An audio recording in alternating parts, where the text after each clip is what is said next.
Welcome to the lecture 3 part 1 of the course Predictive Analytics and Regression and Classification. In this lecture, in this part, we will talk about an important issue called multicollinearity. And this is a very interesting issue in a sense. It is not every time you will face a data analysis, not necessarily you will face this issue, but there are many data set you will see this issue does exist. And I will first talk about what is multicollinearity. So consider a standard linear model y equal to x beta plus epsilon, and where epsilon the error follow normal 0 sigma square in, where n is a number of samples in your data set and p is the number of features in your data set and n is greater than p. So it will immediately imply that y follow normal x distribution with mean x times beta with sigma square in. The least square estimator of beta is beta hat, which is x transpose x inverse x transpose y, and one can show that sampling distribution of beta hat is p-variate normal with mean as beta, and variance covariance matrix is sigma square x transpose x inverse. Now I would like to give you a very extreme situation. Suppose two predictors in your data set, or two features in your data set, their correlation is exactly 1. So that's what I'm saying. If correlation between two predictors or two features of x is exactly equal to 1, that means one predictor is exactly dependent on the other predictor, or one column is completely linearly dependent on another column. That will result the determinant of x transpose x to be exactly equal to 0. Hence, x transpose x will not be invertible. Why? Because what is the definition of x transpose x? Definition of x transpose x inverse is adjugate matrix of x transpose x, divide that by the determinant of x transpose x. Now if your determinant of x transpose x is 0, then naturally your x transpose x inverse is not invertible anymore. You cannot divide, and so naturally it does not exist. So in such case, unique solution does not exist. So effectively, if I go back and I say that okay, beta hat is my x transpose x inverse x transpose y, if one feature is completely correlated with another, and if in that case correlation between the features will be exactly 1, in that case, since x transpose x inverse does not exist, so my beta hat does not exist.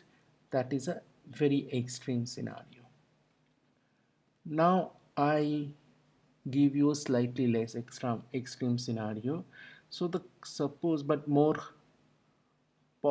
frequent scenario, actually this scenario is more frequent scenario.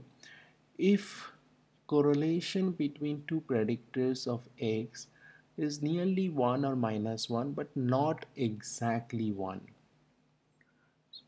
For example, correlation between xi and xj is equal to 0.99. What happens then? Now in that case, determinant of x transpose x is equal to, say, delta, which is strictly greater than 0, but delta will be very small value. So fine, you divide. Now x transpose x is invertible, but every element of X transpose X will be very large. Why? Again, if you go back and look into the definition, the adjugate of X transpose X, you're dividing it by a delta which is a very small. That means every elements of adjugate of X transpose X is getting divided by a very small delta value. So that means every element of X transpose X inverse will become very large. So that means that unique solution of beta hat does exist because X transpose X inverse is exist.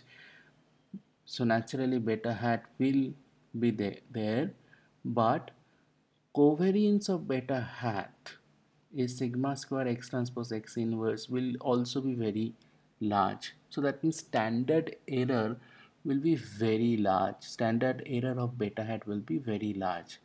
Hence, most of the time you will not be able to do a statistical inference based on this kind of standard error. Now, let's try to understand what is it means, why it's, I mean, what it implies from a data perspective. Let's consider a simple no intercept model. I know that it's a little bit artificially constructed. I purposefully take no intercept model, but let's consider this model. M miles per gallon as a function of beta 1 times weight plus beta 2 times rear axle ratio plus epsilon. The correlation with weight and rear axle ratio is negative 0.71. So there is a negative correlation between weight and rear axle ratio. Now the OLS estimator, you can has this, if you can compute this beta hat, the correlation between the beta 1 hat and beta 2 hat, the correlation now goes up to negative 0.92. So it's a very strong correlation. So the bivariate normal distribution, the sampling distribution become a very long elliptical behavior. It's a Because it's a very strong correlation, so it will be very tight. So this will be very tight, okay, and it will become a very almost like a straight line, negative, but it almost like a straight line. And this is the 95% confidence interval for beta 1, which includes 0. So that says that beta 1 does not has any effect. And this is the confidence interval for the beta 2, which does have an effect.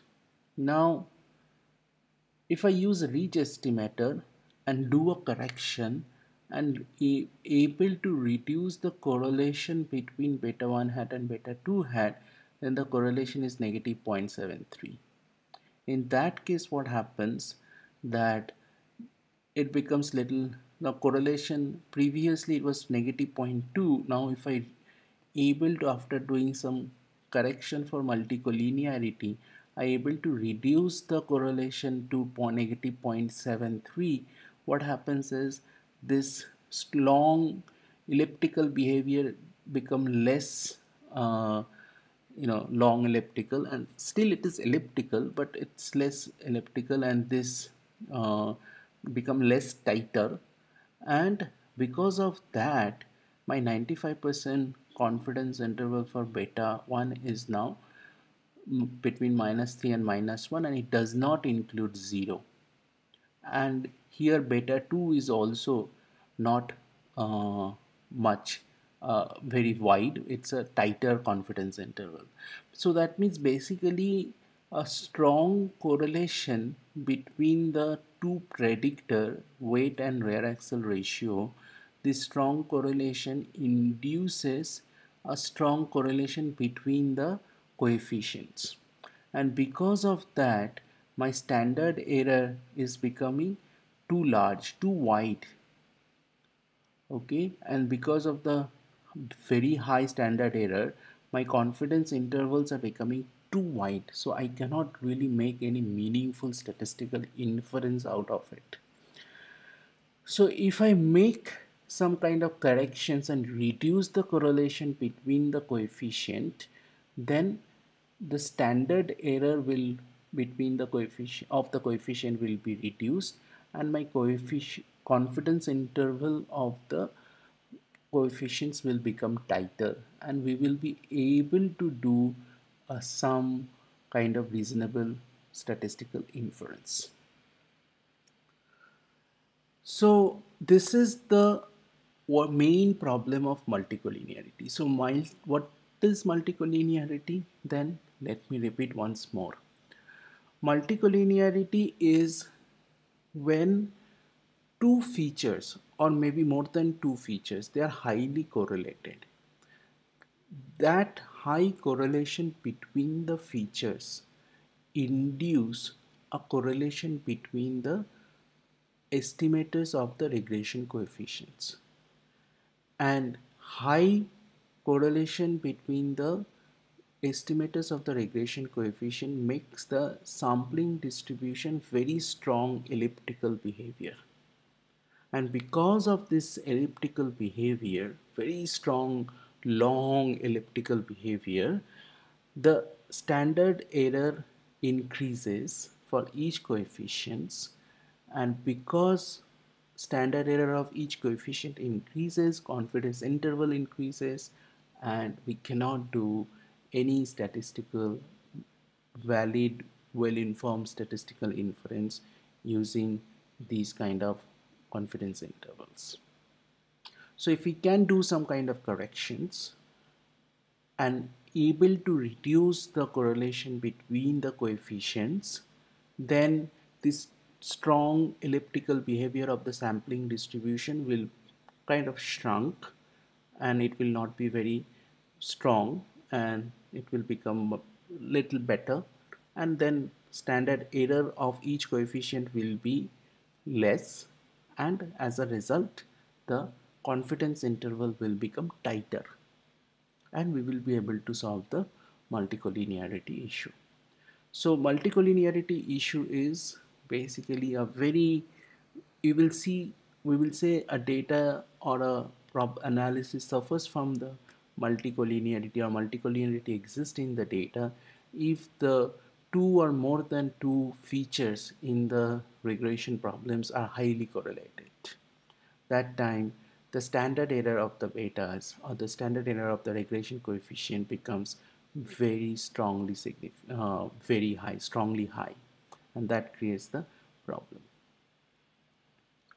Now, how to identify multicollinearity?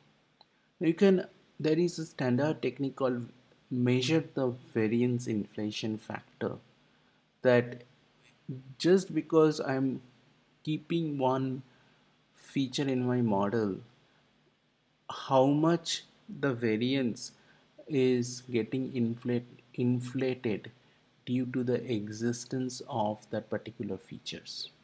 So this variance inflation factor, or VIF, is an index which indicates how much feature a particular feature is contributing towards the multicollinearity problem. So analyze the magnitude of the multicollinearity considering the size of the variance of inflation factor of a particular coefficient. Typical rule of thumb is if it is greater than 10, then definitely we can say multicollinearity is high, and oftentimes people say even if it is greater than 5, people say that there definitely some kind of multicollinearity does exist. So what is variance inflation factor? So consider this linear regression problem, y equal to x beta plus epsilon. The standard error of the beta j hat is the standard error of basically square root of s square, and the jth diagonal element of x transpose x inverse matrix. Now it turns out that the variance of the beta j hat can be expressed as variance of beta j hat equal to s square by n minus 1 times variance of xj times 1 by 1 minus rj square, where Rj square is the multiple R square of xj on this variable. So I can fit a regression model where my target variable is xj and x1 to xj minus 1, and then from xj plus 1 to xp are the features. So after fitting this model, I can get a multiple R square for this model, and I will call that multiple R square as the Rj square. Turns out there is a, you can mathematically show that variance of beta j hat can be expressed as in this formula. And this 1 by 1 minus Rj square is known as the variance inflation factor of the jth predictor. Now how the implementation, the in R, the function VIF in the car package implement the variance inflation factor. In Python, the function variance inflation factors in the stat models can be used to identify the multicollinearity. In the next part of this lecture, we will discuss the issues of ill-posed problems. The problem of multicollinearity is a special case of class of problems called ill-posed problems, and we will see that if we can solve the class of, if we try, we will try to understand the class of ill-posed problems, and they will try to see a much more holistic view of multicollinearity and variable selection, and we will see all these problems as a sub problems of a bigger problems called class of ill-posed problem. So see you in the next video. Keep watching. Thank you very much.